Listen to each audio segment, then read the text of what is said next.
Anh và chị Lan lấy nhau năm xưa trong tiếng khóc phản đối của cả hai bên gia đình. Nhà anh nghèo, chị lại là con gái út được cưng chiều. Người ta bảo không hợp sẽ khổ, nhưng hai người vẫn nắm chặt tay nhau. Rồi những cơn bão thực sự ập đến. Năm con gái đầu lòng bị bệnh nặng, anh chị thức trắng hàng tháng trời ở bệnh viện. Nợ nần chồng chất, anh chạy xe ôm khuya, chị nhận may vá thêm đến khuya. Có những đêm cả hai ngồi dựa vào nhau trong căn phòng trọ chật hẹp, nước mắt lăn dài mà vẫn thì thầm mình còn nhau là được. Họ đã vượt qua tất cả, con gái khỏe mạnh, nợ dần trả hết, cuộc sống khấm khá hơn. Mọi người xung quanh đều khen cặp đôi vàng, nhưng không ai biết con tàu hôn nhân của họ đang rỉ nước từ những lỗ thủng li ti mà chính anh chị cũng không nhận ra. Buổi tối, chị Lan dọn dẹp nhà cửa sạch bong, cơm canh nóng hổi trên bàn. Anh về nhà mệt mỏi, chỉ lặng lẽ ngồi ăn, mắt dán vào điện thoại xem tin tức, không một lời cảm ơn, không một cái ôm, chỉ cười buồn, tự nhủ anh mệt rồi, mình đừng làm anh thêm phiền. Vết nứt đầu tiên xuất hiện từ sự hụt hẫng ấy. Anh vẫn hay hứa cuối tuần mình đưa con đi công viên nhé, tối nay anh về sớm, mình nói chuyện. Nhưng dự án công ty, những cuộc nhậu với đối tác, những tin nhắn công việc đến khuya khiến lời hứa trôi qua như gió. Lần đầu chị thất vọng,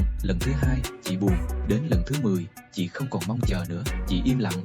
Và sự vô cảm bắt đầu len lỏi vào giữa hai người. Những lúc cãi nhau nhỏ, anh chị chọn cách nhường nhịn, chị nuốt vào lòng vì không muốn anh stress. Anh im lặng vì đàn ông phải gồng những ấm ức không được nói ra, cứ thế tích tụ thành những khối đá nặng trịch trong lòng. Đêm nào cũng vậy, hai người nằm chung giường mà cách nhau cả một đại dương. Đỉnh điểm là những bữa cơm tối, cả gia đình ngồi quanh bàn, nhưng mỗi người một màn hình. Anh xem email, chị lướt Facebook, con gái lớn thì đeo tai nghe. Tiếng cười thật sự, tiếng kể chuyện một ngày của con cái, những ánh mắt trao nhau dần biến mất. Họ ở cạnh nhau nhưng trái tim thì cách xa. Một tối, sau khi con gái ngủ, chị Lan ngồi một mình trong bếp, khóc không thành tiếng. Chị nhớ lại ngày anh đội mưa, chạy xe chở chị đi viện lúc nửa đêm. Chị nhớ cái ôm siết chặt của anh khi con vừa qua cơn nguy kịch. Chị tự hỏi, sao mình đi qua được bão lớn lại đang chìm dần vì những giọt nước nhỏ thế này. Cũng đêm ấy, anh về muộn, thấy chị ngồi co ro. Lần đầu tiên sau rất lâu, anh buông điện thoại xuống, quỳ trước mặt vợ, cầm tay chị và nói, anh xin lỗi, anh tưởng tình yêu của mình mạnh mẽ đến mức không cần chăm sóc, anh sai rồi.